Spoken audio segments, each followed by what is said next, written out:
Subscribe to the temperature of the feeler in your own plant. Because this topic carries a retained value, the latest reading arrives as soon as you connect.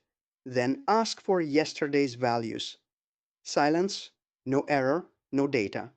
If that surprises you, maybe you've heard that the historian is no longer needed because we have the UNS now. You already know UNS and MQTT. The problem is the short sentence people use to connect them. That sentence is causing trouble in real system designs. A UNS is a way of structuring data implemented by MQTT with publish subscribe. You've heard that one? Most of it is right. Structuring data around the business, right? A common hub instead of point-to-point wiring, also right. The trouble starts with implemented. After enough repetition, it starts to mean the UNS is the broker. Two vendor examples make the claim stronger. One lists an MQTT broker as a technical requirement. Another presents its broker as the central messaging hub in its UNS solution. The marketing makes sense, but as system design advice, it points your team to the wrong place.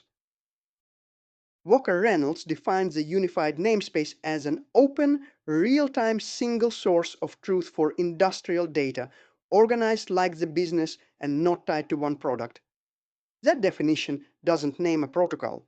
A UNS is a design pattern with four parts. Transport moves the events. The namespace gives them structure. In our Valencia path, the address itself tells you what you're looking at. Payload contracts say what must be in each message, including units, timestamps, and quality. The final part sets the rules for who may publish each type of data. The broker covers one part, transport. Your organization still has to decide the other three. No product can make those decisions for you. One piece of history answers the UNS equals MQTT question. Reynolds built the first UNS in 2005 for a salt mining operation. Its transport was dynamic data exchange that was feeding Excel spreadsheets.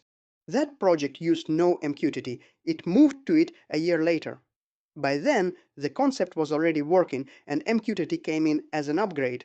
If the UNS existed before MQTT was added, it can't be part of its basic definition.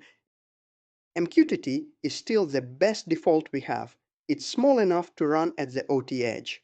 Its topics form a tree, so one wildcard can subscribe to a whole branch. It works well with report by exception.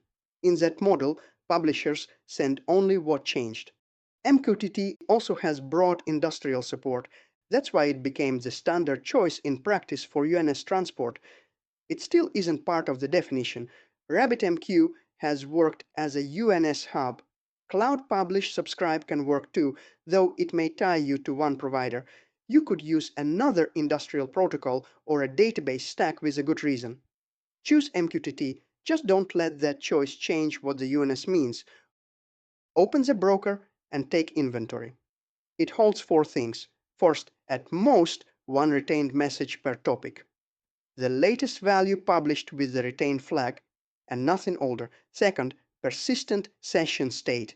That includes subscriptions and queues with a fixed limit for offline quality of service levels 1 and 2, plus messages already in flight. When a queue reaches its limit, brokers such as Mosquito may drop new messages without warning. Third, will messages for clients that lose their connection. Fourth, the live routing table. That's the full list. Can this replace the manufacturing execution system or the enterprise resource planning database? Look at the four shelves. Where would a quality record go? The retained shelf holds one message. A new result replaces the old one. The queues deliver their messages when a subscriber returns, then they empty. They're not permanent storage. Brokers can save data to disk. Mosquito, for example, writes a file so it can recover after a restart, but the file still contains the same broker state, its sessions and subscriptions, along with retained values and queues. It isn't building a database table for you. There's no index or list of older records, and you can't query them. A broker routes messages. A database keeps records, your system databases stay, and the UNS feeds them.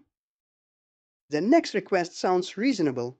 The UNS is our single point of access, so give me every temperature above 80 degrees across all lines right now. A database can answer that with one query. The broker can't. When you subscribe to that branch, each matching topic may send its one retained value. After that, you receive future publishes. The broker can't apply a condition like above 80. It can't filter values. It also can't calculate totals or averages. An application has to subscribe to every line and compare the values it has stored. At that point, the application has taken over the query job. MQTT5's request-response pattern can sound like the solution, but it only provides an address for the reply. Your request names a response topic. Another client must hold the data and prepare the answer before publishing it back. The broker still just forwards the messages. It has no query function. Handle requests through a web service. The broker can continue carrying live messages. The retained current value is still useful. A new subscriber can receive it at once. A dashboard that starts late can show the current state as soon as it subscribes. That's current state on demand, but not filters or history. Check the age as well. A retained value can remain after the sensor that sent it has gone offline. Yesterday's values bring us back to the start. Watch the retained slot while the line runs. Every publish replaces the value before it. 68.4 overwrites 68.1, and a minute later something overwrites that. The snapshot keeps changing, there's no log behind it. A historian does the opposite. It adds each new value instead of replacing the old one.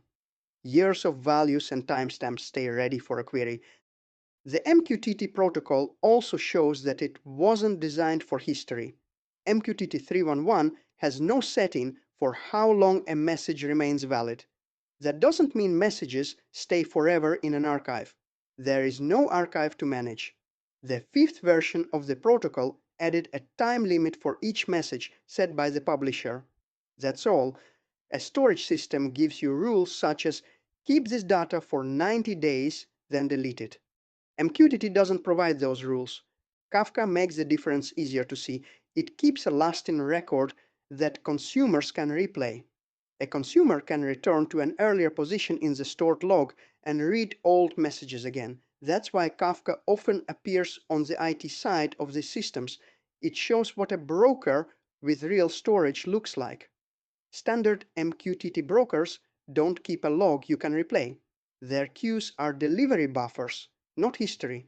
Sending years of historian data through the broker doesn't solve the problem. It asks the broker to carry large amounts of historical data, a job it wasn't built for. Historians and plant databases can grow to terabytes. That much historical data should move through a web service or file transfer, not through an MQTT broker. The historian's job didn't disappear. It became a subscriber. Our temperature tag still publishes exactly once. The dashboard shows it live. The historian subscribes and builds the trend we asked for at the start. Yesterday's curve lives there, one subscription away. A production efficiency application combines it with other production data. An energy tracker uses the value across sites. The manufacturing system reads line state without touching the plant controller. 5 consumers, 1 integration each. None needed a separate driver and connection to the plant controller. The hub lets each consumer subscribe instead of starting a separate integration with the controller. This already works in industry. One automotive supplier reports more than 4 million messages a day.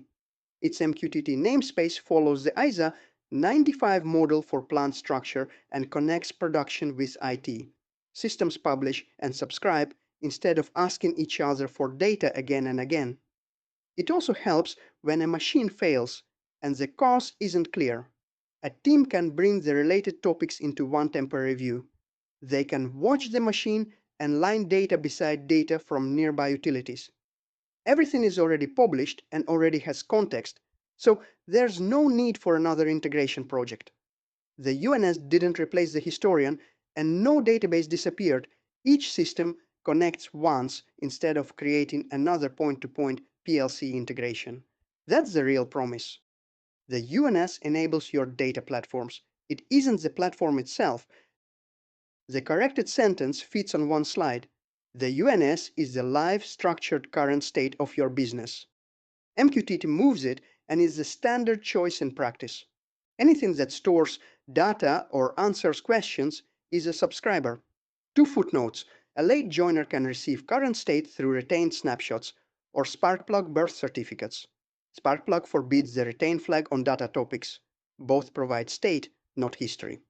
At enterprise scale, data contracts and controlled streaming layers may sit on top of the UNS. For now, take two questions into your next architecture review. Who subscribes?